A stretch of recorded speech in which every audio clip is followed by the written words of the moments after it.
गंगापूर पोलिसांनी जामगाव येथे तब्बल 200 ब्रास अवैध वाळूचा साठा जप्त केला आहे।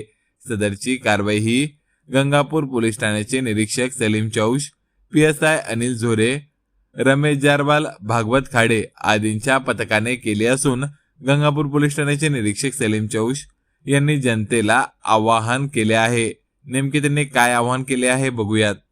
मी पोलीस निरीक्षक Salim chaos, police station Gangapur.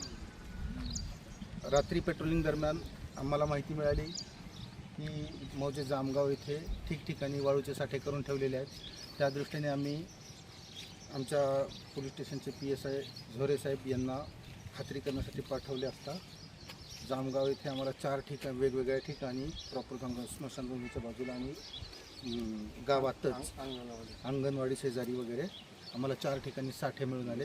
सदरबाबत आम्ही वरिष्ठांना कल्पना दिलेली आहे, त्याचप्रमाणे महसूल विभागाला कल्पना दिली। महसूल विभागाकडून आत्ता तहसीलदार यांनी स्टाफ पाठवलेला आहे। आता सध्याला ते पंचनामा करून पुढील कारवाई करत आहेत। याच पद्धतीचे जर आणखीन कोणत्या गावात साठे ठेवलेले असतील तर आम्ही जनतेस आवाहन करतो की आपण आम्हाला माहिती द्या, आपले नाव गोपनीय राहील आणि प्रशासनाची मदत होईल। धन्यवाद।